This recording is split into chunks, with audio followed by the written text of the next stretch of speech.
Hello and welcome to the podcast Dishing with Stephanie's Dish. I'm Stephanie Hansen. I'm here with my friend Myles Jacob, and we are talking about home cooking today.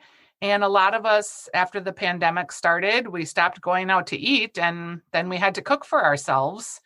And both Myles and I love to cook. Myles, you're a much more adventurous cook than I am, I would say, in terms of like that you mix it up pretty well. I try. I'm running out of gas. Tell me about that. Well, it's just what you said.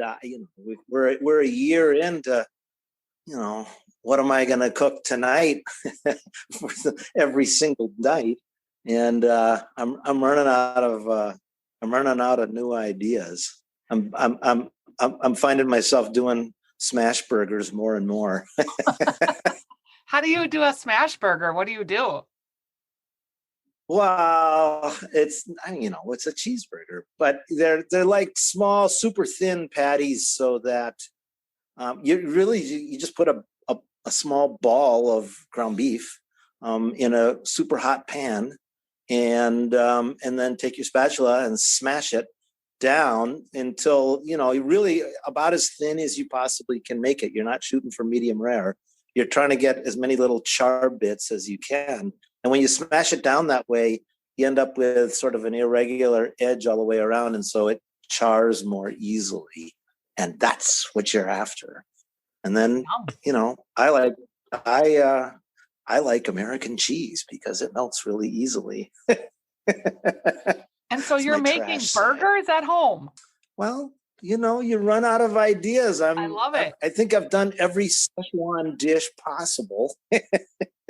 So sometimes you just default to the good old American cheeseburger. I was at a spice company the other day and I bought Szechuan peppercorns, but I have no idea what to do with them. And I thought you might have an idea. Yeah, I do. They're really good. I mean, they're completely distinct from what we think of as like a black peppercorn. Right. It's what are they called? It's like literally it's ash buds or something like that. And you got to sort of pestle mortar them to grind them up. Yep. I have because I am a nerd, I have a special Szechuan peppercorn grinder, which is different. It's really a fragrant pepper. It's great. It's really great. So you'll love it. I mean, you can put it on anything. Grind them up, and then what? It's pepper. You put it on anything the same way you'd put pepper on anything. Okay, yum. Yeah, it's really fragrant. It's almost floral. It's distinctive. Okay.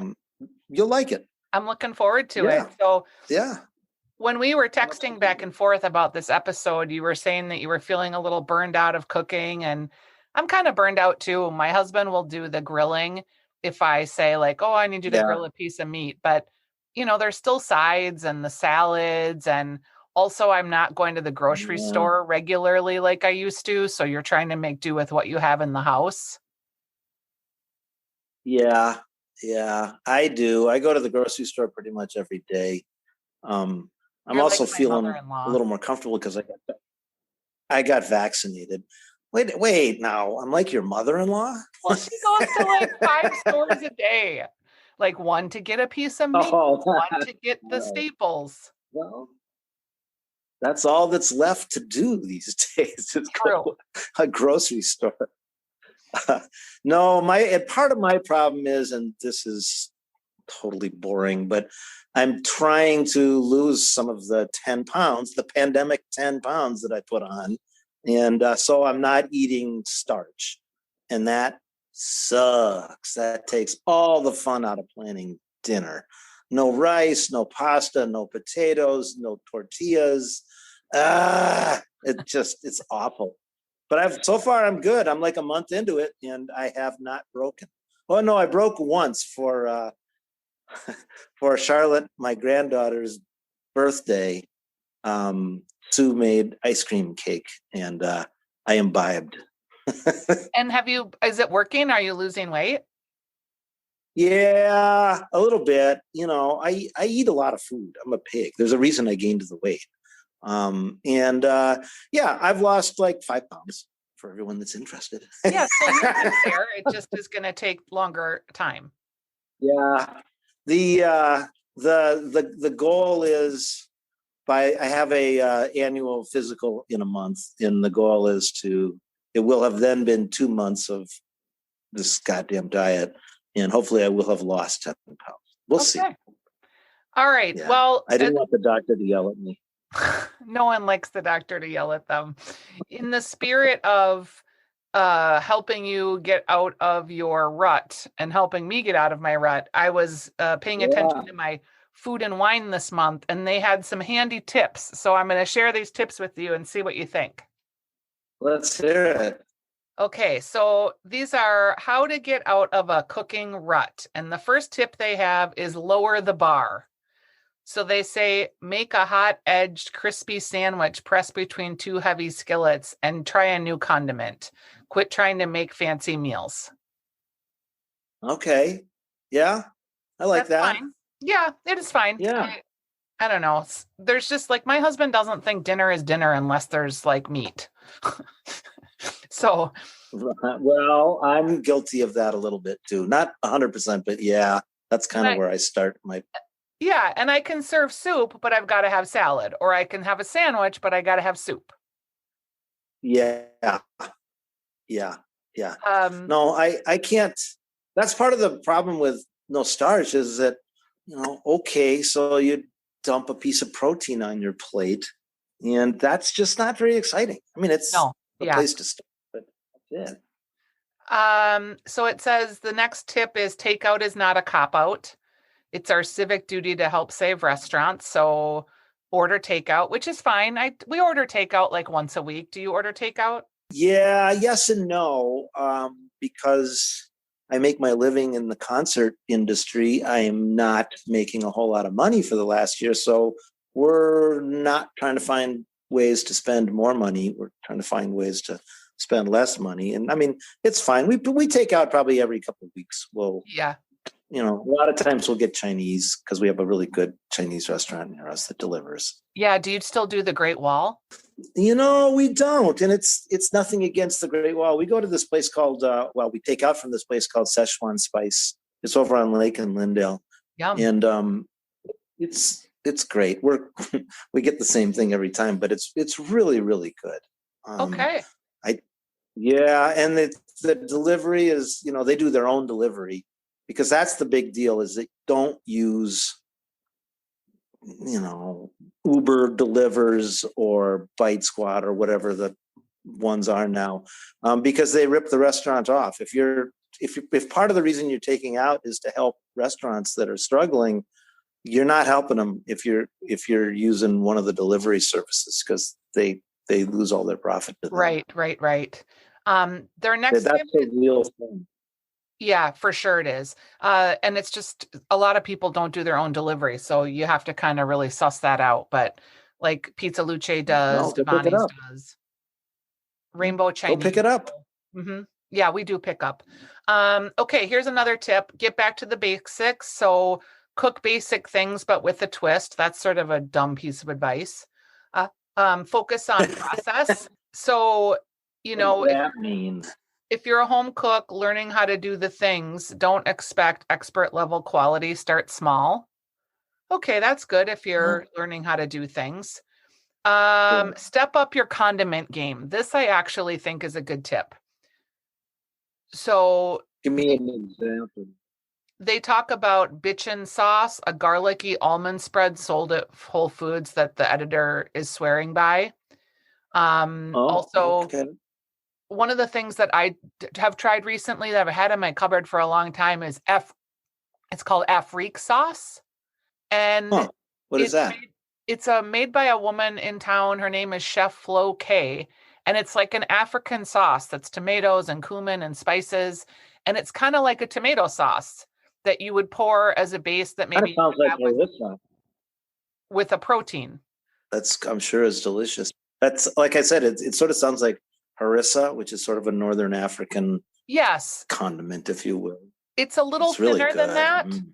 And I think Oh, okay. made with red peppers, and I think this is made more with tomatoes, but yes, generally the same sort of idea.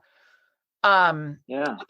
What other condiments, are there any other condiments? Like I made is it romesco sauce with the red peppers the other day and Yeah. almonds? Yeah. Yeah. I have a refrigerator full of stuff of that kind of stuff. I have like XO sauce, which is a Chinese. I mean, it's actually made from dried shrimp, dried scallops. It's one of those weird things that you would never eat it on its own, but when you use it as an ingredient, it's like fish sauce. You would Yep. never take a gulp of fish sauce, but when you put it in other things, it makes everything taste better. So, anyways, there's XO sauce. There's I've got tons of, I have miso paste, two different two different styles of miso. And I have, I mean, it's endless. I have a ton of stuff. I have to remember to use it.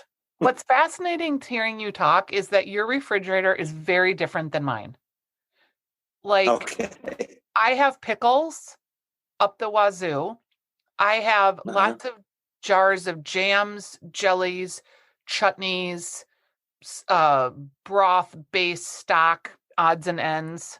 And Yeah. I have Wow. a massive amount of Salad Girl salad dressing, which are vinaigrettes because I do some work for them. So I always have those on hand. And I usually have like buttermilk, Yeah. Is that mayonnaise, good? and sour cream. Yeah, the Salad Girl dressings are fantastic. Oh, okay. I'll have to try it sometime. I make my own dressing because I don't mind, but that doesn't mean I wouldn't like some others either. Yeah, and like you might try, like she's got a blueberry basil that's quite delicious on greens with Ugh. like some nuts and maybe a little goat cheese or some You roasted beef. sure? Yeah. Why are you laughing? Blueberry vinaigrette, really? It's delicious. I need to get out more. She has another one that's a curry fig, and it's kind of like a curry fig jam, Oh, and that's quite delicious too. huh. All right. I got to try it. Where do you buy it? At any regular It's in the grocery store? refrigerated produce section. I know you like to shop at Lund's Byerly's, and it's there. So buy Okay. your Yeah, I green. get there. It's also at All right. Kowalski's too, I'm going to give it a try. and the co-ops. Yeah, I'm going to give it a try. Yeah, she's at all the co-ops. The other one that I really like, so blueberry basil, I like. She's got a chili limon, which is kind of a little spicier, but you like spice, so you're not going to think it's spicy. And then one that I use a Yeah. lot that maybe you won't think is as exciting because you make a lot of this, but it's a toasted sesame ginger. And that might be too close to some of the stuff that you already make, but I don't usually make with those flavors, so I like that one a lot too.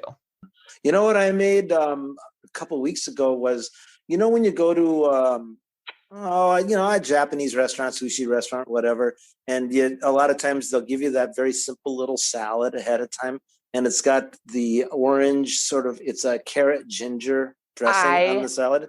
Love that, and I would love to make that. So I got a recipe to make it.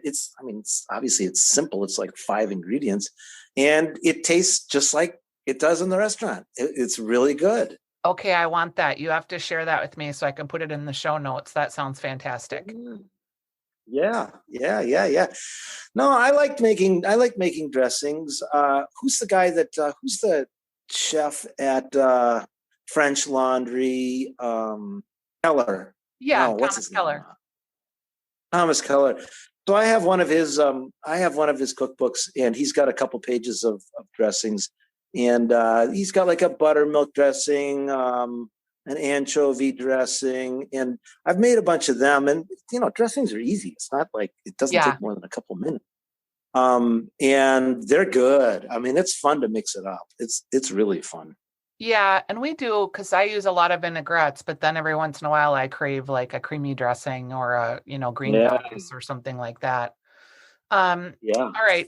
So back to how to get out of the rut. And this one, I don't even Okay. know. It's snackify dinner. It's what it says. So make dips, spreads, crudité, make a charcuterie platter, do something different. I would never do that at home. Would you? No, no. I like dinner. Most Yeah, just dinner. of my friends don't sit down and have dinner. I mean, it's. I think they just snack all the time. They'll, if they're not hungry, they're not going to go to the trouble of making dinner. But so they would do something like that. They would just, you know, get some chicken wings and some salami and and some crackers, and we're done. That's funny. Yeah, just absolutely. Not really my jam either. The snacking thing, I'm not into it really. I want a meal. I sit down, I want a meal. Yeah, if I start snacking, I'll be a I'll be a pork sausage link. Yes, me too. Are you like making copious amounts of chicken? I know you're not a big chicken guy. I am a big chicken guy. I get Oh, wait, scolded by my wife for having chicken too much. really? Um, yeah, well, chicken's great. Chicken and pork are great because you can do them 1,000 different ways, and it doesn't taste like the same thing. I love chicken. I like dark meat. I'm there. I said it. I'm out of the closet. I'm a dark meat guy. Are you doing anything with like plant-based and trying to eat more plants since you're not eating as much sugar? I mean, we have vegetables every day. I don't. What I don't do is plant-based stuff that is supposed to taste like meat. Right. That I don't get. I don't understand that, and so I don't do that. I don't have 15 different recipes for a plant-based hamburger. I'm not looking for that at all. Yeah. And What I've had good veggie burgers. That's not what I mean, but it's just that's not what interests me at all. If I want to be a vegetarian, then I don't want to eat meat. yeah. I'm not trying to make, I'm not having a tofurkey for Thanksgiving. I would like to If encourage you to try things with cabbage because I am in a cabbage moment and I'm having the most delicious food. I love cabbage. Oh, good. I'm not going to say what I'm thinking though. Oh, that it makes you gassy? Oh Lord. I don't know if I'm different than everyone else, but it's a thing. Oh, I think if you eat enough of it though, like maybe you just get used to it because I feel like we're used to it. I've been Right. having cabbage planks, which are just like you cut big planks of it and then roast it. And then I made like a shredded Oh, cabbage slaw that we've been having with pasta and garlic breadcrumbs. Just lots of cabbage. yum. How about like a stuffed cabbage where you Yeah, cook up I would the like leaves that, and but I then don't know roll? how to do it. Well, How do you you could eat do it. It's yours? simple. Well, my mom used to make this really good stuffed cabbage that would have like rice and chopped beef, uh, ground beef, um, and then there would be like this kind of thin tomato sauce over it. So you what you do you boil the leaves, if you will, of cabbage so that they're pliable, Yeah. and you can stuff them with anything. So you just roll them like you would like an egg roll, and then you can bake it or whatever. You're done. You can stuff them with anything. My mom would make those. They're called galumpkies. Galumpies. They are. Okay. It's some Polish Uh-huh. Czech thing that was popular in the 70s, galumpkies. Yeah, that's weird that you say that. I haven't ever heard the word Galumpki, but I associate it with the 70s. Yeah, my mom had some classics there. Well, I hope you get out of your rep miles. I'm going to wrap up here because I've got all kinds of errands I have to run today. It's the big day at the house. I'm getting out. All Okay, right, well, we'll nice talk to talk soon. to you. Okay. All Take right. care. Bye-bye.